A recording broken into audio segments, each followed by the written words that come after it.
গৌৰৱ সুমানীয়ে ফেচবুকত দুখ স্বীকাৰ কৰাৰ পিছতে দেৰগাঁৱত দল সংগঠনৰ বৈঠক আইনী মেৰপেচৰ বাবে গৌৰৱ সুমানী দেৰগাঁৱলৈ আহিব নোৱাৰাত গৌৰৱৰ শৈশৱত প্ৰতিনিধিত্ব কৰে ব্যৱসায়িক সন্থাৰ সম্পাদক প্ৰদীপ কাব্ৰাই ভৱিষ্যতে এনে পৰিৱেশ সৃষ্টি নকৰাৰ প্ৰতিশ্ৰুতি দিয়াত এই সংঘাতৰ অন্ত পেলাইছে দল সংগঠনে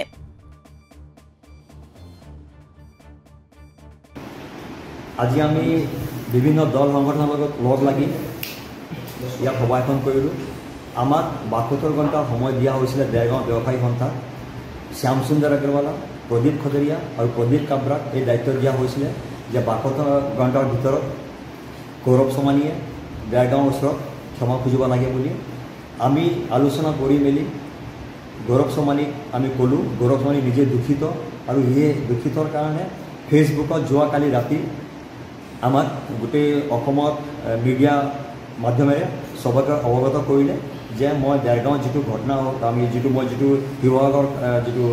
কেছ দিছিলোঁ সেইটো উঠালোঁ আৰু তাৰ কাৰণে মোৰ গোটেই দেৰগাঁও ৰাইজৰ ওচৰত মই দুখিত আৰু ভৱিষ্যতে মই এনেকুৱা কোনো এটা কাম নকৰোঁ যাৰ কাৰণে আমাৰ দেৰগাঁও ৰাইজ দুখিত হ'ব বুলি সেইটোৱে মানে আমাক পূৰা এচুৰেঞ্চ দিছে লগতে মই চেম্বাৰৰ ছেক্ৰেটাৰী প্ৰদীপ কাব্ৰাই কৈছোঁ যে আমাৰ গোলাঘাট জিলাৰ ভিতৰত দেৰগাঁওখন অতি শান্তিপ্ৰিয় জেগা আমাৰ এই দেৰগাঁৱৰ পৰা এনেকুৱা এটা ধুনীয়া মেছেজ যাব লাগে গোটেই অসমত যে ইয়াৰ ভাতৃত্ববোধ যিটো আছে যিটো মিলাপ আছে আমাৰ যিটো প্ৰেম আছে সেইটো সদায় তেনেকৈ থাকিব লাগে আগত আৰু ভাল হ'ব লাগে এই মেছেজটো আমাৰ দেৰগাঁৱৰ পৰা যাব লাগে আৰু এই কথাটো মই আমাৰ গোটেই দল সংগঠনত মই কৈছোঁ মোৰ ফালৰ পৰা এইটো অনুৰোধ যিটো সংঘাত আছিলে দল সংগঠন বা গৌৰৱ সুমানীৰ লগত যিটো সংঘাত আছিলে সেই সংঘাতটো আজি আমাৰ ইয়াতে এইটো সমাপ্তি হৈছে ইয়াত কোনো একো ক'ব নোৱাৰে যে গৌৰৱ সুমানীয়ে কি কৰিলে বা আমাৰ সংগঠনে কি কৰিলে গোটেই দেৰগাঁও সমাজৰ কাৰণে এইটো গৌৰৱৰ কথা যে আমি গোটেইখিনি মিলি ধুনীয়াকৈ আলোচনা কৰি আমি আজি এইটো সিদ্ধান্তত উপনীত হৈছোঁ প্ৰথম কথাটো হৈ গ'ল গৌৰৱ সুমানী নামৰ যোনজন ব্যক্তি আচলতে অসম আৰু অসমীয়া নামৰ সত্তাটোৰ ওপৰত যি আক্ৰমণ আনিছিল তাৰ বিৰুদ্ধে আমি গোলাঘাট জিলাৰ ১২টাকৈ জাতীয় জনগোষ্ঠীয় সংগঠনে দেৰগাঁৱত গৌৰৱ সুমানী যিহেতু দেৰগাঁৱৰ এজন ল'ৰা তেখেতৰ বিৰুদ্ধে আমি ইয়াত আচলতে এখন সংগ্ৰাম আৰম্ভ কৰিছিলোঁ আৰু সেই সংগ্ৰামৰ প্ৰতি আচলতে সন্মান জনাই আৰু সেই সংগ্ৰামৰ আচলতে তেখেতসকল নিজে পৰাজয় স্বীকাৰ কৰি তেখেতসকলে দেৰগাঁওবাসী সমগ্ৰ দেৰগাঁওবাসী ৰাইজৰ লগতে গোলাঘাট জিলাৰ প্ৰতিটো দল সংগঠনৰ ওচৰত তেওঁলোকে নিজৰ ভুলৰ বাবে আচলতে তেওঁলোকে দুখ প্ৰকাশ কৰিছে আৰু আমি প্ৰতিটো দল সংগঠনে বৰ্তমান সময়ত তেওঁলোককে হওক বা গৌৰৱ সুমানীক এটা কথা কৈছোঁ যাতে তেওঁ পুনৰবাৰ এনেধৰণৰ ভুল নকৰে তাৰ বাবে আমি প্ৰতিটো দল সংগঠনে তেখেতক দাবী জনাইছোঁ গৌৰৱ সুমানী নামৰ ব্যক্তিজনৰ বিৰুদ্ধে বিভিন্ন জাতীয় জনগোষ্ঠীয় সংগঠনৰ যি প্ৰতিবাদ হৈছিলে আৰু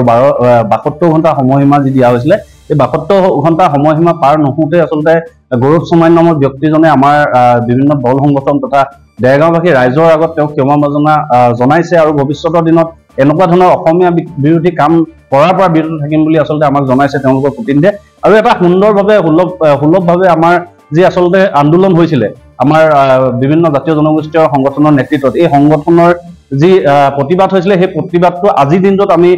আনুষ্ঠানিকতাৰে আচলতে সমাপ্ত হৈছে বুলি ঘোষণা কৰিছোঁ আৰু গৌৰৱ সুমানী নামৰ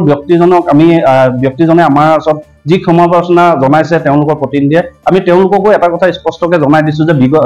পৰৱৰ্তী সময়ত যাতে তেওঁলোকে কোনো ধৰণৰ অসমীয়াৰ প্ৰতি যাতে কোনো ধৰণৰ কুটাৰঘাত সমাই কাম নকৰে তেনে ক্ষেত্ৰত কিন্তু তেওঁলোকক চাই থাকিম বুলি আমি স্পষ্টকৈ আমাৰ মতামত দাঙি ধৰিছোঁ নিশ্চিতভাৱে সেইটোও জনাইছে যে বিভিন্ন